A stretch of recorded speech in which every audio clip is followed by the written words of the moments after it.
बिस्मिल्लाहिर्रहमानिर्रहीम। अस्सलामुअलैकुम। आप देख रहे हैं डीडीपी एनालिटिका। पिछले चंद दिनों से मीडिया में एक बहस जारी है और वो उस पे है जो कि 2 वॉल्यूम्स वीडियो के 2 हिस्से अपलोड हुए।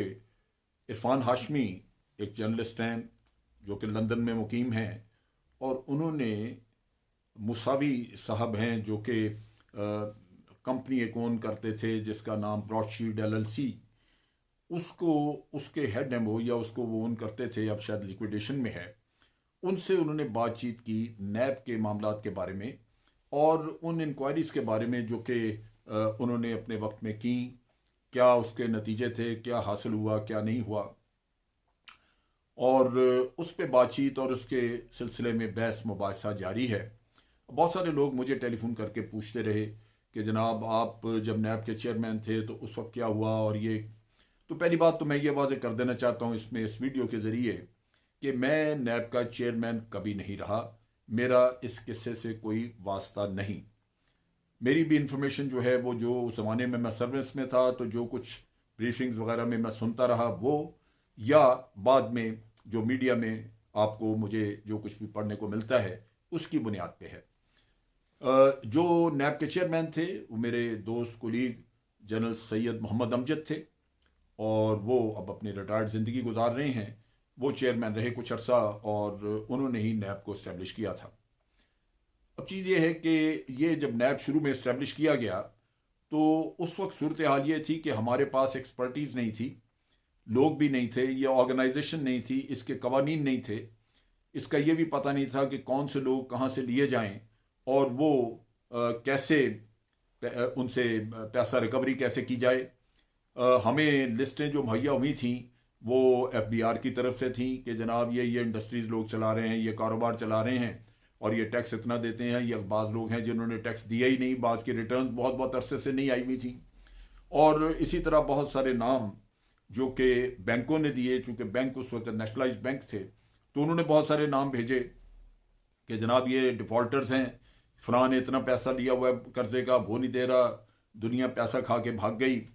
तो बहुत सारे ऐसे इश्यूज थे जो कि मुख्तलिफ डिपार्टमेंट्स की तरफ से अंदर आए और ये महकमा बनाने का फिर फैसला हुआ और जनरल सैयद अमजद को ये टास्क दिया गया कि वो आप इस महकमे को बनाएं। लिहाजा उन्होंने अपने तौर पे एक ऑर्गेनाइजेशन वगैरह, कुछ थोड़ा वेस्टर्न कोई मॉडर्न वेस्टर्न कोई स्पेसिमन वगैरह लेके वेस्टर्न साइड से कोई ऐसा नमूना लेके उसको स्टडी किया या और इस तरह इंफॉर्मेशन लेके। तो उस वक्त जो लोग थे वो परमानेंट एम्प्लॉय नहीं थे नैब के, वो आपने स्टेट बैंक से कोई 1-2 लोग खींचे, कोई और प्राइवेट बैंक से जो हमने समझा कि वो डिलीवर कर सकते हैं, इसी तरह कुछ और गवर्नमेंट डिपार्टमेंट से, कोई एफबीआर से अटैच हुए और ये लोग अटैच होके तो एक आर्जी किस्म का एक सिलसिला था। नतीजा ये है कि इसमें लोकली तो आपको इन्फॉर्मेशन मिल गई पैसे की कि पैसा कहाँ पे है, जो कि आपके या किसी ने डिफॉल्टर है बैंक का तो उसने क्या देना है, या एफबीआर ने, ये लोकली तो कुछ ना कुछ इन्फॉर्मेशन मिल गई और मजीद स्टेट बैंक वगैरह के जरिए मिल सकती थी। लेकिन जो लोग पैसा बाहर ले गए हुए थे उसके बारे में कोई इन्फॉर्मेशन नहीं थी और यहाँ नैब में कोई ऐसी एक्सपर्टीज़ या कोई ऐसा जरिया नहीं था जिसके ज़रिए ये इन्फॉर्मेशन इकट्ठी की जाए और लोगों के एहसासों के बारे में बाहर से पता लिया जाए।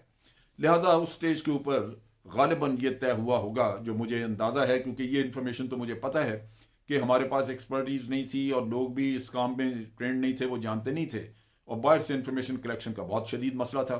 लिहाजा ये गालिबन ब्रॉडशील्ड एलएलसी को कोई एग्रीमेंट इनसे किया गया।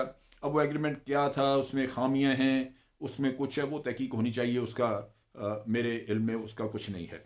लेकिन जो चीज़ जिसमें मैं फोकस करना चाह रहा था, बात यह है कि जैसे ये किस्सा आया बाहर मार्केट में या हमारे मुल्क में तो 2 चीज़ों पे फोकस हो गया।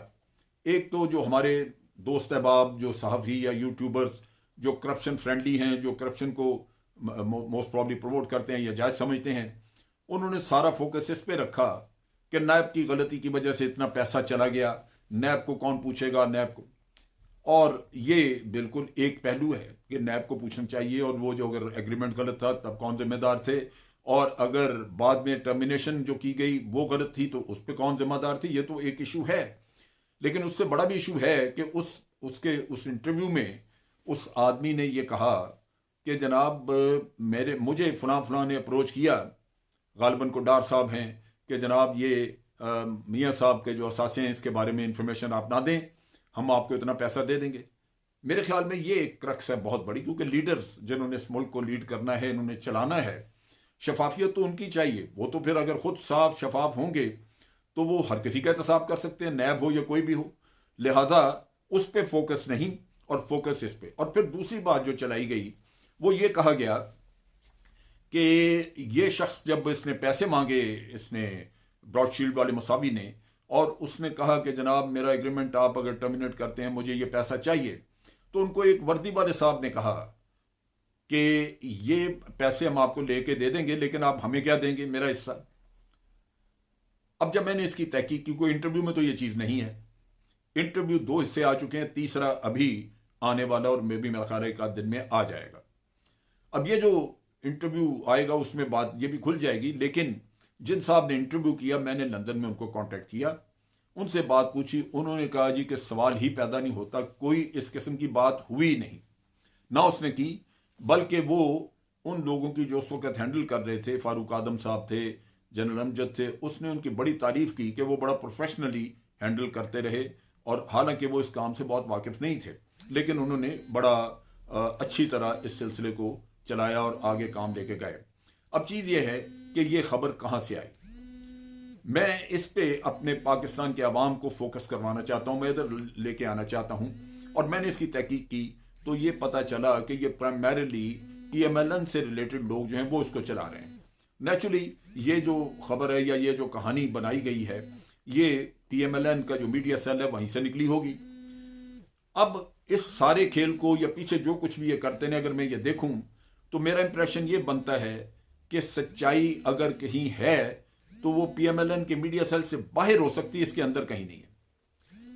इनसे कोई भी बात निकले ये तवक्को की नहीं जा सकती कि वो सच पे मबनी हो। और इससे बढ़ के जो खराबी है वो ये है कि जब आप अपनी वर्दी वालों पे, अपने ही अफवाज पाकिस्तान पे इल्ज़ाम तराशी करते हैं, और तमाम इल्ज़ाम तराशियाँ जैसे ये इन्होंने फैला दिया, जनाब के क्यानी साहब ने एक जजीरा खरीदा है ऑस्ट्रेलिया में, जैसे जजीरे नहीं ये टमाटर बिक रहे कहीं। भाई पाकिस्तान के जजीरे हैं, यहाँ पे कराची साहिल के साथ सिंध के अपने जजीरे हैं, कोई बेच सकता उनको? ये जो हुकूमतों की अपनी सरजमीन होती है वो बिकती है कभी? हमारे कई जजीरे हैं यहाँ पे, वो फेडरल गवर्नमेंट हाथ लगाना चाहती है, सिंध गवर्नमेंट वो नहीं करने देती। तो ये, और उस शख्स पे इल्जाम जो पिछले 7-8 साल से मुल्क से बाहर गया ही नहीं। बहरहाल ये जुल्म है कि आप इस तरह का काम कर रहे हैं अपनी जाती करप्शन को बचाने के लिए। नतीजा इसका क्या है कि ये सारा नैरेटिव जो है ये आपके दुश्मन ने पकड़ लिया हुआ है, और भारत से ये इसके दबा के इस किस्म का आर्मी को डिमोरलाइज करने का किस्सा चला हुआ है। इन लोगों को खुदा का खौफ करना चाहिए, शर्म करनी चाहिए कि एक तरफ तो आपने मुल्क को लूटा, दूसरी तरफ मुल्क के दिफा को कमजोर करने का आप काम कर रहे हैं। अब मुल्क को ले जा कहाँ रहे हैं? ये सिर्फ आप चंद हजार लोग या चंद 100 जो आप हैं करप्ट मिले हुए, उनका तो नहीं है। ये 22 करोड़ कहाँ जाएंगे अगर आके दुश्मन आपकी फौज जो है अगर वो डिमोरलाइज हो जाती है तो वो आप बाकी सब जो है भुगतेंगे। वो बाहर से आके अगर आपके ऊपर कोई आपके इलाके पे काबिज हो जाता है, खुदा न खास्ता, तो ना आपकी हुकूमत रहेगी, ना आप आके वो जो इख्तदार के मजे लूटते रहे वो आपको कभी मिल सकेंगे, और ना ये 22 करोड़ लोगों की जो मुकद्दर है वो बर्बाद हो जाएंगे। तो मेरी तो अपील है पाकिस्तान के अवाम से कि खुदारा इन लोगों को रोकें, इनके गिरबान पकड़ें। अगर आप ये नहीं करेंगे तो ये बिल्कुल तुले हुए हैं इस काम पे कि अपनी करप्शन बचाने के लिए इन्होंने मुल्क को, उसकी सलामती को दांव पे लगाना है। मेरी इस्तदा है रब्बुल आलमीन अपनी रहमत में रखे हम सबको। मेरी दुआ है कि इस मुल्क को महफूज रखे, लेकिन आप सबको भी होश के नाखून लेने होंगे ताकि ये जो दुश्मनी पे उतरे हुए हैं लोग, इनका मुहासबा किया जा सके। अफवाज पाकिस्तान जिंदाबाद, पाकिस्तान पाइंदाबाद।